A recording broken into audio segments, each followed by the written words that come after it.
I held the cool mimosa glass in my hand, gazing up at the radiant morning sunlight streaming through the large window of the Williamsburg apartment I'd quietly scraped together every penny to rent for the past 4 years. The faint citrus scent from the glass mingled with the aroma of freshly baked waffles, filling the space with a warmth that felt unbreakable. I stepped over the hand-woven cream wool rug, gently adjusting the fruit platters arranged on the white wooden table, tweaking the Bluetooth speaker's frame to let the jazz music play clearer, details I always fussed over whenever my little sister Lena dreamed of a fancy brunch to post on Instagram. Anna Thompson, my best friend, was untangling a few white and gold balloons caught on a wooden pillar, giggling as she caught me wiping the table for the 3rd time that morning. "You almost done, Emily?" Anna teased, slinging an arm around me encouragingly, her eyes warm, as if she could see that what I was preparing wasn't just a party, but my whole heart poured out for this little family. The mimosa glasses stood neatly in a row, the soft clink of crystal ringing out as I set one down on the silver tray. I glanced up at the family portrait on the wall, a photo of Mom, Dad, Lena, and me at Santa Monica Beach last summer, Lena's beaming smile, Mom and Dad's tender gazes. I remembered the nights when the fridge ran out of eggs, and I'd quietly slip out to the gas station to buy a carton. When Lena's tablet pinged about unpaid college fees, I'd silently pay them online. No one knew, because I didn't want my sacrifices to become a burden. All of it lived in my heart, and now, looking back, I realized those were the invisible threads that kept me fighting to preserve this home's peace. Outside the window, sunlight slanted through the maple tree by the balcony, painting vibrant patterns on the floor. Anna propped her camera on a tripod, testing angles for the memory video I planned to record of the brunch. "I'm not eating till I get this footage," she winked, and I nodded. My heart warmed. I wasn't one for fuss or showing off, but today was Lena's birthday, and I just wanted her to be happy. I arranged the last waffle plate, scattered a few strawberries on a cute ceramic tray, and stepped back as the doorbell chimed. Smiling, I smoothed my pastel green midi dress and headed to the door, unaware that minutes later my smile would shatter under the weight of the cruelest accusation. Lena's footsteps echoed, her sweet perfume blending with hints of almond milk and light makeup, making me want to frown and grin at once. She wore a pale pink dress, a delicate gold choker from Grandma last year around her neck, an accessory she'd praised as magazine chic. Then came Mom and Dad, their faces bright, Dad in a light blue shirt and khakis, Mom in a flowy floral dress holding a bouquet of fresh roses. They stepped into the space I'd perfected, everything seemingly set for a sweet memory. Everyone cooed over the setup, and I smiled softly, taking a deep breath, telling myself I've done enough. But then a strange glint flashed in Lena's eyes. She raised her champagne glass, set it down, and turned to me with a mocking smile. "Everyone, I need to say something before we go on. Emily, I know you hid the $9,000 0-cent necklace in your closet." A hurried whisper, then silence. I couldn't believe my ears. A second earlier I'd been brushing crumbs off a chocolate loaf tray, but now my eyes widened, locked on Lena. She didn't flinch. The silence grew heavy, broken by Dad's glass clinking. "Grace, what did you say?" His voice icy. Mom's eyes glistened, the ceiling light catching tears she held back. She asked, her voice wavering, "Emily, do you have an explanation?" I wanted to scream, "Mom, I never touched that necklace," but my mouth was dry, my tongue frozen. I stared at the sparkling choker on Lena's neck, then glanced toward my closet, where I kept spare outfits for megastore sales. I'd never seen that necklace in my drawers. Everyone stood, eyes boring into me, the air like ice. My heart pounded, my ears rang, and the world shrank to just me and that absurd accusation. Dad stepped closer, his voice low but laced with contempt. "You're out of this house tonight. Don't come back." I reeled, feeling slapped. Mom stood trembling behind him, avoiding my gaze. I stammered, "Mom, Dad, you've got it wrong." But Dad shook his head, Mom's handkerchief quivering in her hand. Lena smirked as if savoring her victory. My legs buckled, my body no longer mine. I stumbled to my room, shoving clothes and essentials into an old leather backpack. In the drawer where I kept work notebooks, there was no trace of a choker. I tried to stay calm, but tears spilled. I looked at my laptop, the tool I use to manage family bills, and wondered, why am I always the one silently enduring? Finally, I zipped the bag, eyes burning, heart truly broken.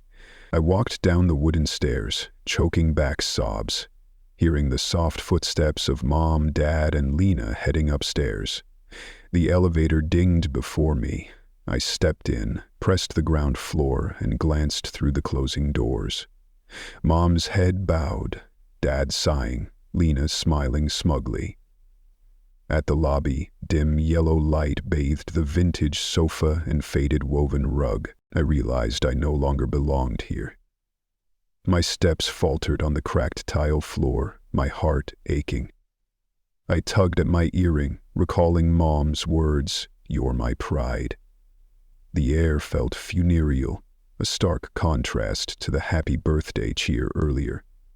I stepped outside, Astoria's cold night rushing in, the wind cutting through my thin denim jacket, making me shiver.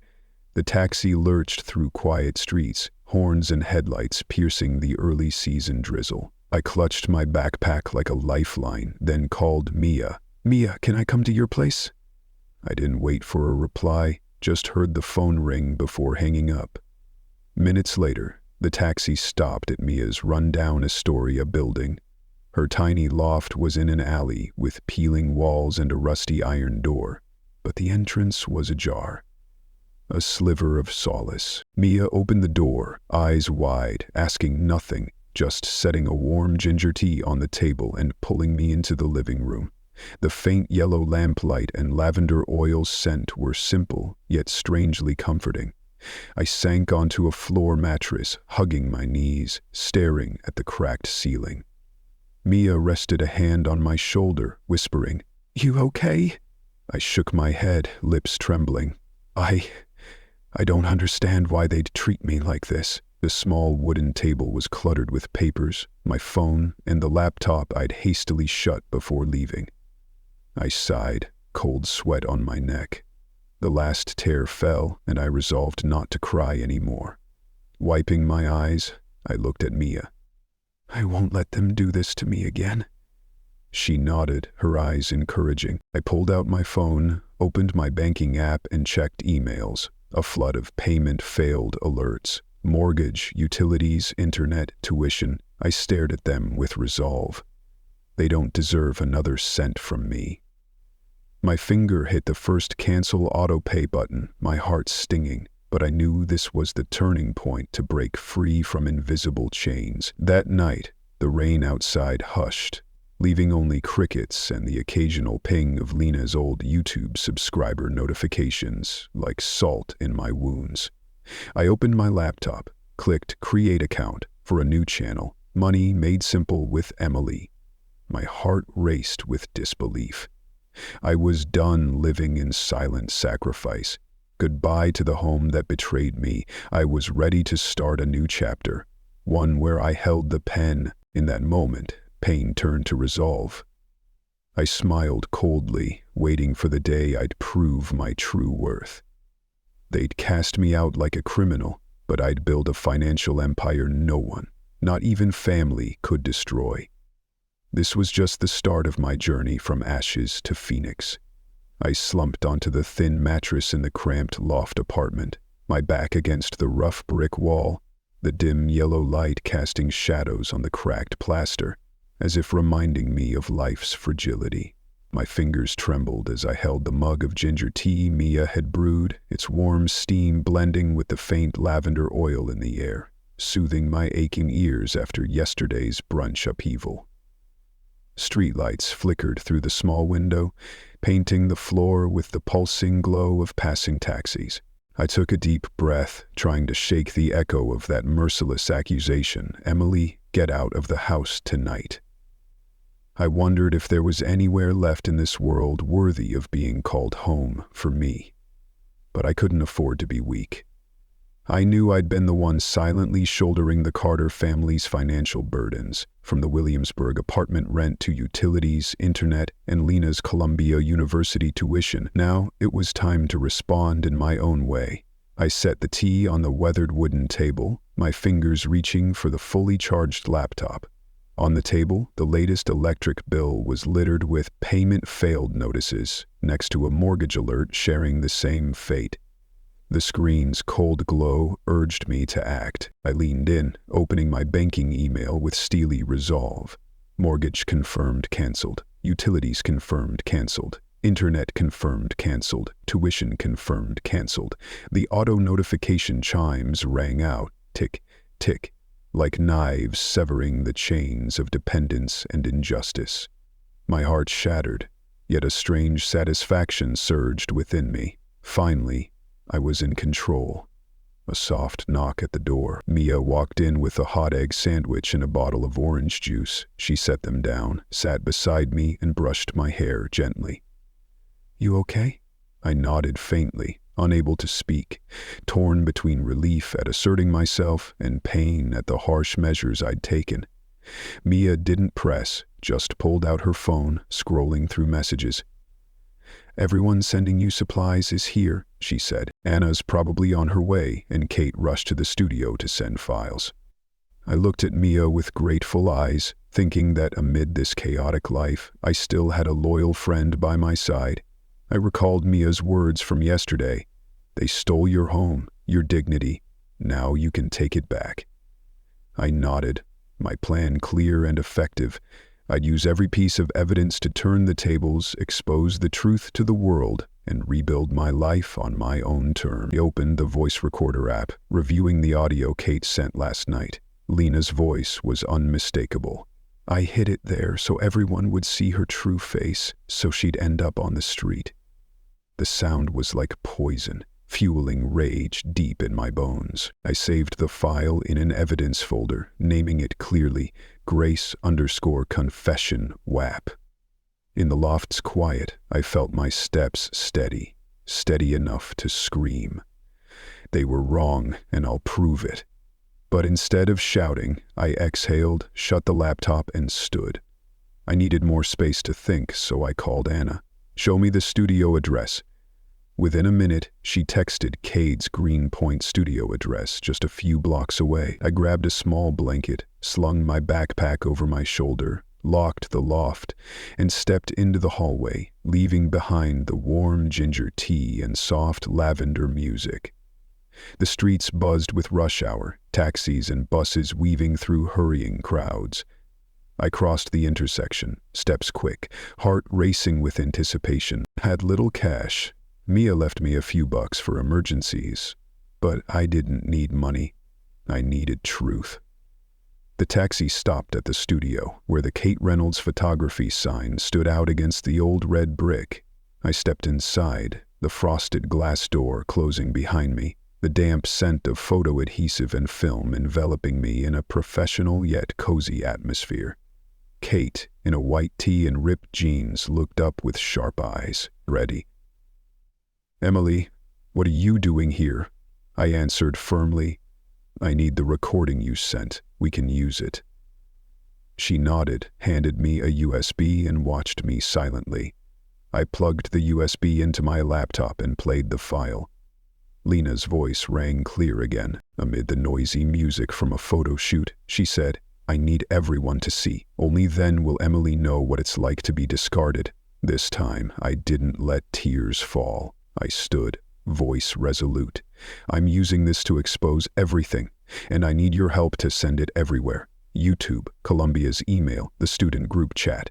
Kate looked at me, eyes admiring, and said, "I've got the links ready, just waiting for this moment." I held the USB, a wave of triumph washing over me. But the real work was just beginning. I returned to the loft, where I'd frozen all payments the night before, to press forward with my plan. On the way, I called Aunt Linda. "Auntie, I have the recording and need your help with the trust fund." She pressed. The $85,000 0 cents trust? You found out? I nodded silently to myself. "Yes." Everything's ready. Linda paused, then said, "I'll contact the lawyer now. Wait for my call." Exhilaration coursed through me as I stepped into the loft. I plugged the USB into the computer, opened video editing software, and typed the title, My Sister's Betrayal Exposed. Evidence Inside. I spent nearly 2 hours perfecting the first video, adding audio, subtitles, and a thumbnail before uploading it to Money Made Simple with Emily. As the publish button glowed, my heart pounded. The screen shifted to the video manager, views ticking up. 10, 25, 47. I closed my eyes, telling myself, this is just the start. As night fell, new subscriber notifications pinged, the speaker playing soft music. I called Mia and Anna, updating them. The video's live. Save a spot for tomorrow's Q&A live stream? They cheered, but I knew I had to stay calm for the public and family backlash ahead. I turned to the window, gazing at the city's twinkling lights below, thinking of Lena, my family, the home I once called mine. But that home had no place for me now. Instead, I had a new world, a financial empire no one could touch. At 2 a.m., I shut the laptop, letting the video run in the background, and sank into the soundest sleep I'd had in ages. In my dream, I stood atop the Empire State Building, overlooking the endless city, smiling proudly. When I woke, I knew. My life had turned a page, and nothing, not even blood, could stop me. This was the dawn of my journey from the darkness of betrayal to the light of freedom. I woke as dawn's light slipped through the studio's small window, where Anna and I had piled up filming equipment and thumbnail test posters. The YouTube notification chime echoed. My video, My Sister's Betrayal, Exposed Evidence Inside, hit 5,000 views in just hours. My heart leaped with joy, but I couldn't linger on the numbers. A crucial part of my plan awaited. Anna glanced at me through the camera lens, her eyes brimming with pride. "You're killing it, Em. I'm grabbing coffee. You got this." I nodded, smiling, but tension gnawed at me. The next steps were to deliver Lena's incriminating audio to the right places, and fast, before my sister could block it. I turned to the table where Kate had left a small gold USB. She'd come by early, staying to ensure I had all the data. I plugged it into my laptop, opening Grace_confession web again. Lena's voice rang clear. "I hid the choker in Emily's closet. Everyone will see her true face." The sound stabbed at my pain, echoing in my ears. I sat up straight, eyes glued to the screen, hands trembling but face set with resolve. YouTube wasn't enough. I needed Columbia University's disciplinary office, student group chats, campus forums. I wanted to expose her to all, let justice prevail, and turn her life upside down as she'd done to mine. I typed crafting the subject, formal evidence submission, audio confession of fabricated theft by student Grace Mitchell. I attached the audio and hit send. Next, I opened the old class group chat where Lena bragged about her sky-high GPA, turned off Do Not Disturb, pasted the YouTube link with Justice for Emily Truth, exposed, and sent it. I did the same on the student wiki forum, adding time-stamped proof. They'll see the truth, I told myself, listening to the whoosh of messages flying out. Anna's voice echoed in my mind. Don't forget a caption to keep them hooked. Greetings, I'm Emily Carter. I sharing critical audio evidence of what I've endured. I look forward to your confirmation and prompt response. I exhaled, leaning back in the black leather chair. My phone lit up with a video call from Aunt Linda, snapping me alert. Her weathered face appeared, silver-streaked hair and eyes heavy with layered pain. "Emily, your voice is powerful. The lawyer's ready with the $85,000 0 cents trust fund paperwork. Just needs your signature. Emotions swirled, anger at my family's deceit, gratitude for Linda's steadfast support. "I've sent the evidence to Columbia and the forums," I said, steadying my shaky voice. "I need you to handle the trust to stop them from taking more." She nodded, voice raspy. "Rest easy. After today, they won't touch a cent of yours. We'll request a court order to release the trust fund immediately." Relief flooded me. Truth and justice were finally on my side. That noon, I sat by the studio window, laptop and a strong black coffee before me, watching Columbia's email roll in. "Thank you for your submission. We have scheduled a preliminary disciplinary hearing on Thursday at 9 a.m. I squinted at the confirmation, a thrill in my gut. This meant Lena would face the disciplinary board, and her perfect campus life would teeter. I recalled the brunch shock, her smug smile as she slandered me, basking in our parents' praise and campus clout. Now she'd face the backlash, and I, the one trampled, would watch her falter. I opened WhatsApp's Carter family group. Though I'd been kicked out, I used a burner account to drop truth bombs. I sent a screenshot of the hearing email with the caption, "Hope you're ready for the hearing, little sis." I smirked, shutting off the phone. Part of me was stunned at my ruthlessness, but I told myself this was justice. That afternoon, I had a live stream Q&A with my YouTube subscribers. I opened Zoom, activated Facebook Live, and set my phone before the cozy studio screen. 10,452 viewers waited, the number climbing. Studio lights lit my face, a stylized Money Made Simple with Emily poster behind me. I took a deep breath, smiled warmly, and began. "Hello everyone. This is a special Q&A about recent events. I'll explain everything from the confession audio to my trust fund release plan." Comments flooded in. "I believe you. You're so brave. Thank you for standing up." My chest swelled with confidence. I recounted every detail. Lena's delicate glass clink at brunch, her calculating eyes, the night I hit cancel autopay, and Kate's audio. I didn't mince words, my voice firm. She confessed, "I have proof. I'm ready to face anyone who doubts me." I shared the disciplinary email, group chats, and forums for verification. Questions poured in. "Emily, are you scared of a lawsuit?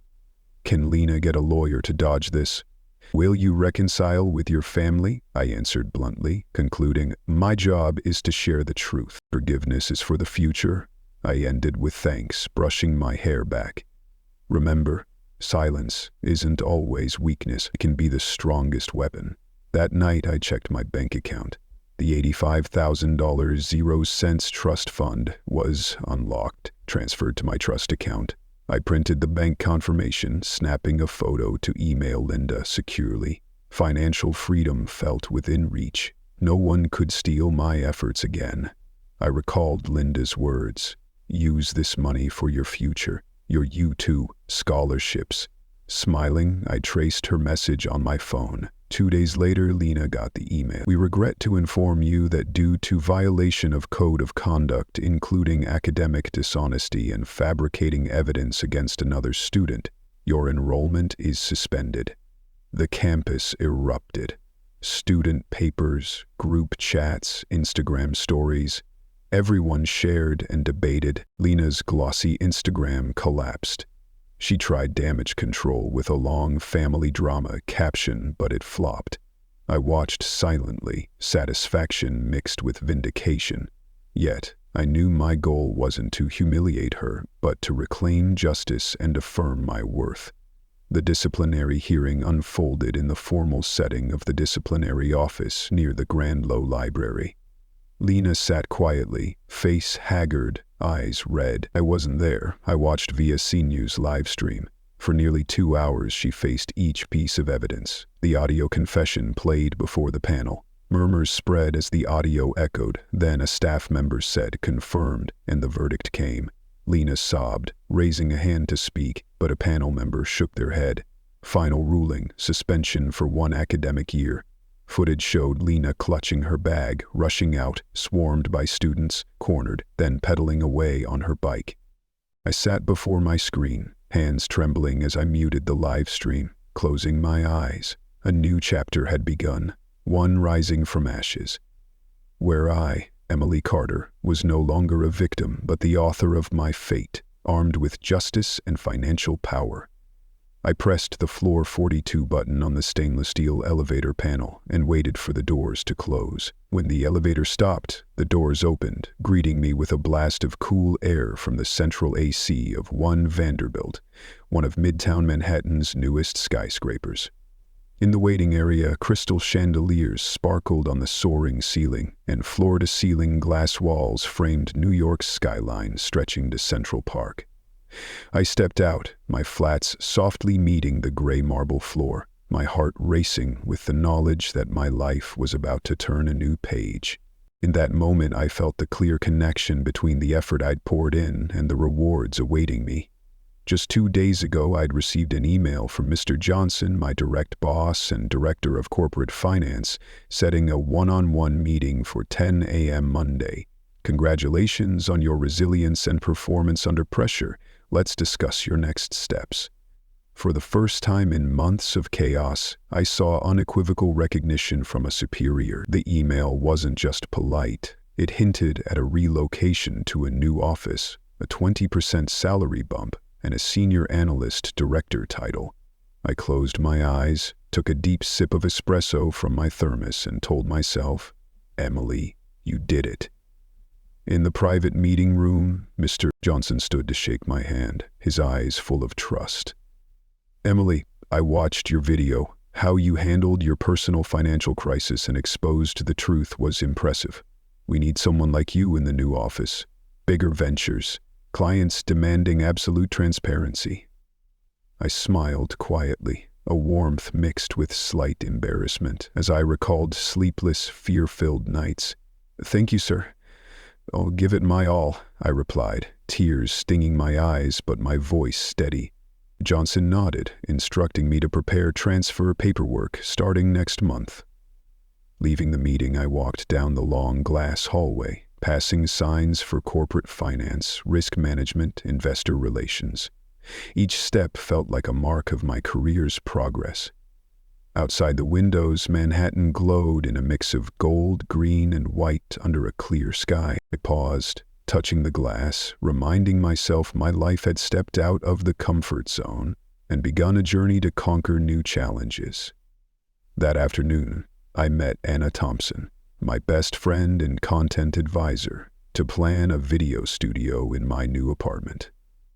Anna drove her small SUV to Williamsburg, where I'd put a deposit on a high-end 2-bedroom with a wide balcony facing the East River. The 15th floor unit came with developer-furnished features: light oak floors, crisp white walls, 10.5-foot ceilings. In the living room, we set up a gray linen armchair and a wooden shelf as a backdrop. Anna brought a gear crate, softbox lights, a mic stand, a tripod rig, a reflector. A former short film editor, she meticulously tested angles and lighting to keep shadows off my face during shoots. We spent the afternoon setting up. Anna drilled the wall for decorative frame hooks, choosing spots for the Money Made Simple with Emily posters she designed. White background, navy and gold text. I stood under the softbox, adjusting the mic's tip, testing lines like, "Hello everyone, welcome to my new home studio." I giggled twice, stumbled once, but Anna encouraged me. "It's all good. You'll be the warmest voice out there." I thanked her and tweaked the camera angle, eyes sparkling. As night fell, the Williamsburg Bridge's lights twinkled beyond the window. Sipping a cappuccino, I gazed at the river's curve, feeling life unfold before me. But I didn't forget my mission: to sustain the momentum from the expose video, to share financial knowledge and sincerity. I opened my laptop, launched the editing software, and planned the timeline for my first story. They called me a thief, but I was paying their bills. I copied the script to paper, refining the opener for impact. I was called a thief, But let me show you the real numbers behind the story. I knew I had to blend storytelling with basics like calculating auto-pay mortgage costs, analyzing personal cash flow, comparing average NYC family expenses tips my 65-65-year-old audience cared about. The next morning, I woke at dawn, breathing the crisp air from an open window. I brewed matcha, sat before the camera, set the mic, and turned on the softbox. Anna stood behind the camera, whispering, "Ready? 3, 2, 1. The recorder started. I inhaled, smiled, and began. Hello, everyone. I'm Emily Carter. Today, I want to share how I turned crisis into opportunity. I spoke clearly, weaving emotion and info, guiding viewers through the brunch, the slander, my financial retaliation, the confession audio, and lessons on financial freedom. Anna signaled scene changes. I stood, moved to a desk with my laptop, mimed typing, then returned to the armchair, using a whiteboard to sketch cash flow. The shoot lasted nearly 12 minutes, with some lines repeated for time, but Anna urged me to stay natural. When I said budgeting isn't about rigid rules, it's about the freedom to choose, I looked into the lens, feeling like I was speaking to thousands directly. Post-shoot, Anna and I dove into editing, cutting clips, adding subtitles, inserting charts, tweaking audio and color. I opened a royalty-free music playlist for the intro and outro. Anna balanced the volume to avoid drowning my voice. By evening, we uploaded the video to YouTube, with a self-designed title and thumbnail. White background, navy text, me and a mic, eyes determined. I hit publish, and though I'd felt this thrill before, I couldn't hold back an excited sigh. My phone buzzed relentlessly. YouTube notifications flashed 1K views, 2K views, subscribe plus 100. Anna jumped, clapping. Wow, it's climbing fast. I giggled, checking analytics. Within an hour, the video hit 3,500 views with high watch time. Proof viewers cared. Early comments rolled in. I paid off family debt with no recognition too. Thanks for sharing, Emily. And congrats, can't wait for more. I read each quietly. My heart warmed, my drive to build a community growing. But before I could fully savor the joy, my phone pinged with a new email. I opened it, seeing the subject from the Women in Finance Conference organizers. Invitation, keynote speaker, empowering women in financial independence. The invite detailed the Javits Center, Friday morning next week. I looked at Mr. Johnson and Anna, voice trembling with excitement. I'm invited to be a keynote speaker. They cheered, but I just smiled, eyes blazing. This is just the start.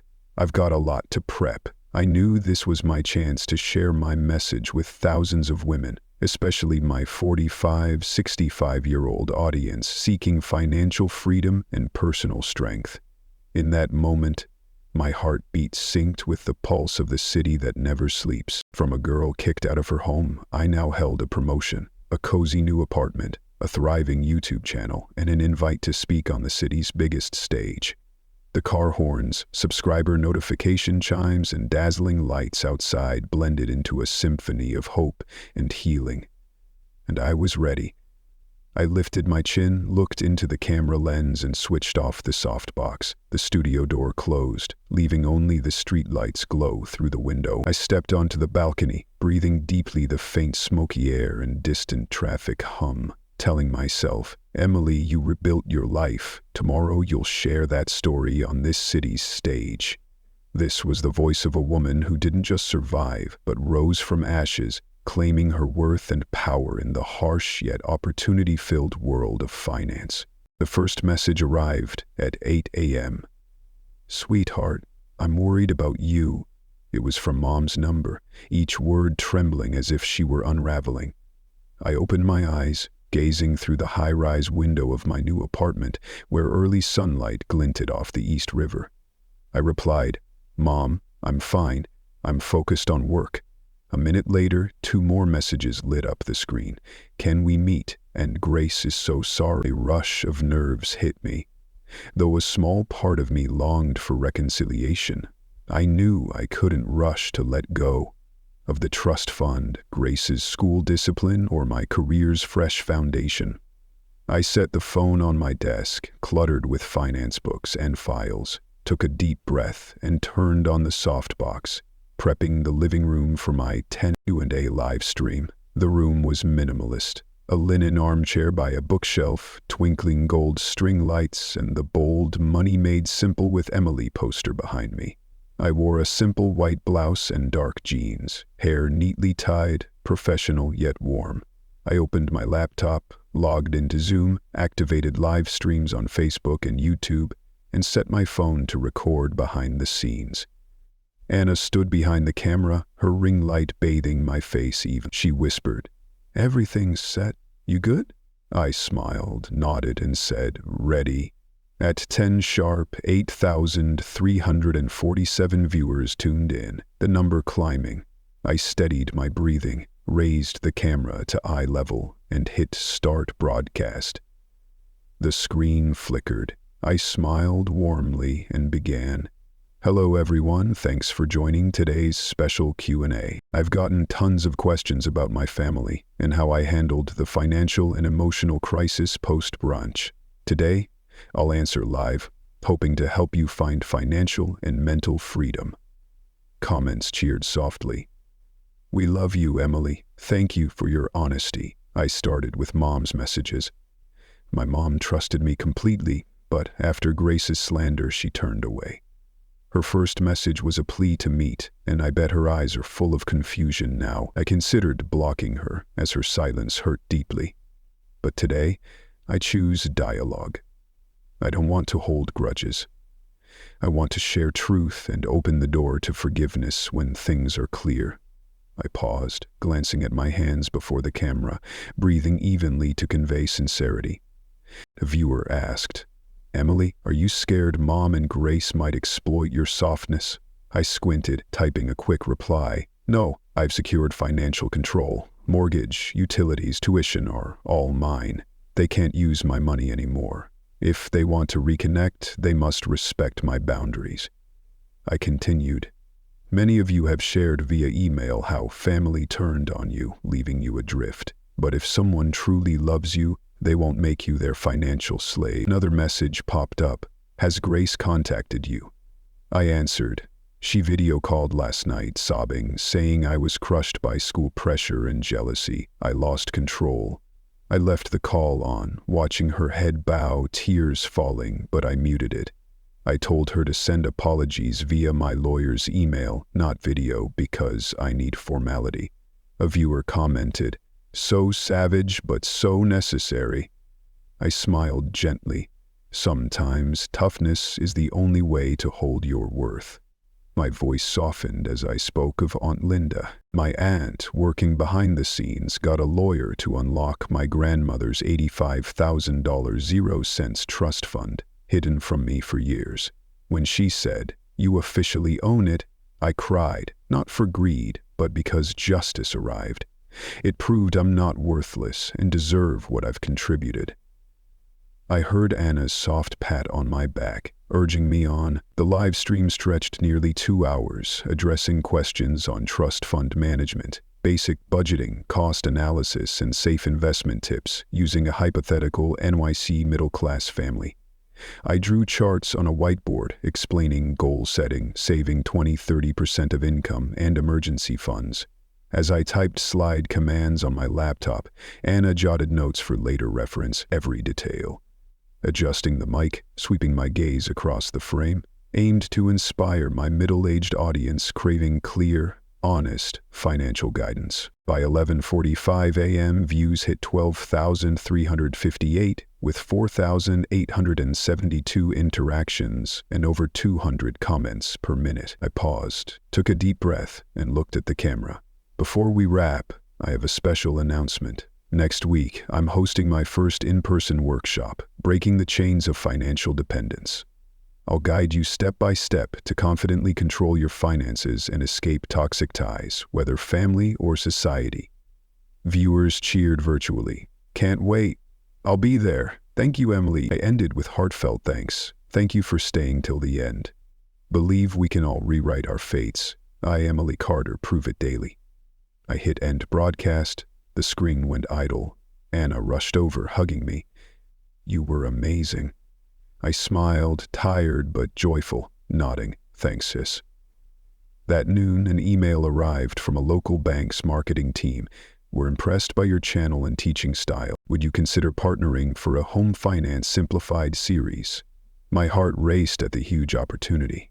I drafted a reply. I'd love to collaborate to bring basic financial knowledge to more people. Before lunch, I reopened the Carter Family Group 2 chat. I'd created it anonymously earlier that week. Messages from Mom, Dad, and Grace piled up with apologies. Mom, honey, we're truly sorry. You was wrong. Dad, Emily, please give us a chance. Grace, I know I was cruel. I hope you can forgive me. Below, a faint scene by Emily Carter glowed gray. I looked at the windows, city lights shimmering in the early afternoon sun, and thought, forgiveness doesn't mean forgetting. It's freeing myself from the burden. I typed, thank you for your apologies. I'll consider when I'm ready. For now, I'm busy with next week's workshop. I hit send. A moment of silence. Then Emily has left the group appeared. I exhaled, feeling both sad and relieved. That afternoon, I prepped for my first workshop at a Soho co-working space. I arrived early, checking the sound system, projector, and placing brochures and sign-up forms for attendees. As they entered, I shook hands, listening to their stories. A single mom struggling financially, a middle-aged man jobless, a young woman burned by crypto. I felt my responsibility grow beyond YouTube. The workshop exceeded expectations, 50 full attendees, a warm, family-like vibe. I stood at the podium projecting slides on 5 steps to financial goals, writing on the board. 1. Identify debts. 2. Build an emergency fund. 3. Calculate spending ratios. 4. Invest safely. 5. Set long-term goals. Attendees took notes, asked questions, shared experiences. At the end, they stood, clapped, many hugging me with thanks. You changed my life. I held their hands, saying, this is just the start. Practice. Don't give up. Driving back to Williamsburg, the sunset spilled across the river, a giant mirror reflecting the skyline. On my balcony, I set a jasmine tea on the outdoor wooden table, watching the water drift. I recalled the tense live stream, the bank's email, the anger typing scene to Mom. I knew I was on a long healing path, not just for me, but for those needing a guiding light. My phone buzzed with a message from Aunt Linda. The lawyer confirmed the trust fund hits your account tomorrow. Your mom can't deny it now. I closed my eyes, smiling happily, whispering, thank you, Auntie. Opening them, I gazed at the sunset sky, thinking, Emily, you've come far from that fateful brunch. You're no longer the slandered girl, but a leader guiding thousands to financial freedom. I touched my chest, where my heart beat with joy, ready for the next chapter. And this time, no one could stop me. I woke earlier than usual on a June Friday morning, summer's first light slipping through the thin linen curtains. My Williamsburg apartment was unusually quiet. No call from Anna, no phone notifications, just the slow hum of the ceiling fan and the city's pulse outside. I hopped out of bed, barefoot on the warm oak floor, and stepped onto the balcony. The East River shimmered under dawn's glow. The Williamsburg Bridge, a steadfast link between Brooklyn and Manhattan. But today, I wasn't staying here. I was about to take the biggest stage in New York City. The building's elevator dropped me at the underground garage, and I walked through Hell's Kitchen's vibrant streets, where cafes buzzed with early patrons. At the Jacob K. Javits Convention Center, I paused to snap photos of the boxy building's massive glass facade, then entered. The air inside thrummed with activity, navy-blazered volunteers guiding attendees to event halls. I wore a tailored gray blazer, white blouse, pencil skirt, and close-to-heels. Elegant, but understated. In the backstage dressing room, Aunt Linda, Kate, and Anna waited. Linda, in a sleek blazer, beamed at me. You're absolutely shining today." Kate, with her handheld camera, filmed me adjusting my mic and checking the voice monitor's battery. Anna hurriedly taped soundproofing to my earpiece. I took a deep breath, feeling a positive kind of nerves. Nothing like the day I was forced out of my home. "I'm ready," I said. They smiled and squeezed my hand, a gesture of shared faith.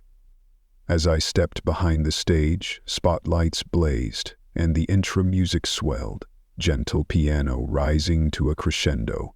Before me, rows of seats held over 1,000 suited attendees, middle-aged women and men, CEOs, CFOs, faces weathered but curious. I clutched my printed speech, standing by a lectern etched with the Women in Finance Conference 2025 logo. I stepped onto the platform, the light's glare catching the sweat on my brow. I scanned the audience, noting every detail. Someone jotting notes, another nodding, another pouring water. I opened with, "Good morning, New York." The room erupted in applause. I continued, "I'm honored to stand before you as someone who, just months ago, was kicked out of her own home." Warm applause echoed again. I paused, letting emotion rise. "My name is Emily Carter, and I'm here to share how betrayal became my breakthrough." I briefly outlined my journey, the shocking brunch, waves of doubt, my financial retaliation, the confession audio, launching my YouTube channel and starting workshops. My voice rang clear through the mic, not frantic but brimming with resolve. I spoke of Aunt Linda, my aunt who quietly fought to unlock my grandmother's $85,000 0-cents trust fund, rightfully mine.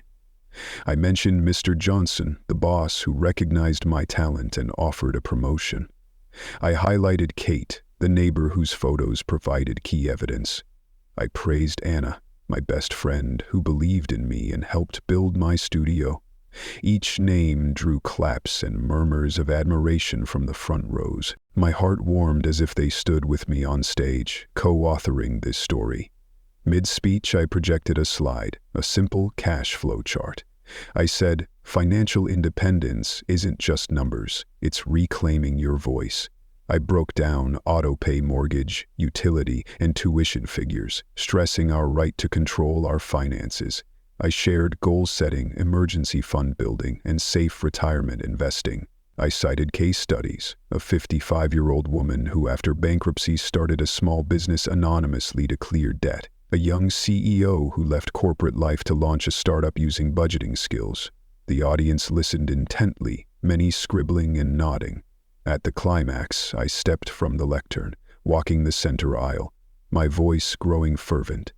We think family won't betray us, but sometimes betrayal frees us to build something stronger. I locked eyes with the recording camera, letting thousands live streaming and millions online feel my conviction.